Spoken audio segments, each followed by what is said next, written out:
দেয় আমরা একটা বিক্ষোভ মিছিল দেখছি ইনকিলাব মঞ্চের পক্ষ থেকে।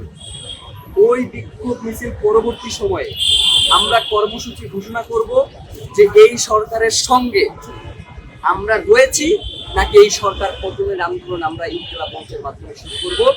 এইটাই হচ্ছে আমাদের দাবি। মানে হচ্ছে ওসমান হাদির বিচার হবে না, কিন্তু সরকারের স্থিতিশীলতা রক্ষার জন্য আমাদের তার সাথে বসে লিয়াজও করতে হবে। সেই টিম ওসমান হাদি বানাইয়া যায় না। ওসমান হাদির টিম বাংলাদেশের জনগণ তো তার সাথে আছে। বাংলাদেশের জনগণ কেউ যদি তার সঙ্গে নাও থাকে তবু ওসমান হাদির টিম তার বিচারের জন্য এই রাজপথে বসে থাকবে। করে ঘরে ফিরে যাওয়ার মতো টিম ওসমান হাদি বানাইয়া যায়। এই বিক্ষোভ মিছিল থেকে পরবর্তী কর্মসূচি ঘোষণা আসবে। আপাতত দুইটা দাবি আপনাদের মাধ্যমে জানাই রাখতে চাই। ট্রাইব্যুনাল এবং হচ্ছে এই ট্রাইব্যুনালের কাজে সহায়তার জন্য এফবিআই এবং স্কটল্যান্ড ইয়ার্ডের মতো পেশাদারী ইন্টেলিজেন্সের সহায়তা করবে। এই দুইটা ব্যাপার অতি দ্রুত নিশ্চিত করতে হবে। আমাদের কালক্ষেপণ করা চলবে না। নির্বাচনকে স্থিতিশীল এবং সুষ্ঠু করবার জন্য ওসমান হাদিকে যারা খুন করেছে তাদের অতি দ্রুত গ্রেফতার করতে চায়।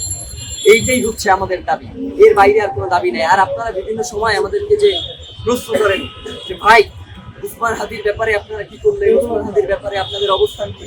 ভাইরা, ওসমান হাদির ব্যাপারে শুধু আমাদের অবস্থান নাই। ওসমান হাদি কোনোদিন ইনকিলাব মঞ্চের টিমের মেম্বারদের দায়িত্ব গ্রহণ করে শুধু বলে নাই যে এই টিমটার যারা আছে এরাই আমার ব্যাপারে কথা বলছে। ওসমান হাদি কোনোদিন এই টিমের ব্যাপারে কথা বলছে যে এই টিমরে আপনারা পুরো বাংলাদেশই করে দেন, তাদেরকে এস্টাবলিশ করে দেন, অমুক তমুক, এই ধরনের কোনো আলাপ করছে। শুধু বাংলাদেশের স্বাধীনতা সার্বভৌমত্বের কথা বলছে। সেখানে বাংলাদেশের জনগণের দায়িত্বই হচ্ছে ওসমান হাদির খুনিদেরকে গ্রেফতার করা। এর বাইরেও বাংলাদেশের জনগণের আর কোনো দায়িত্ব থাকতে পারেন না।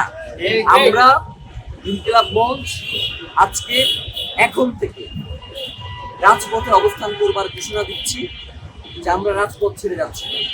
আমরা এখন থেকে পুরোটা সময় ওসমান হাদি এখানে শুয়ে আছেন।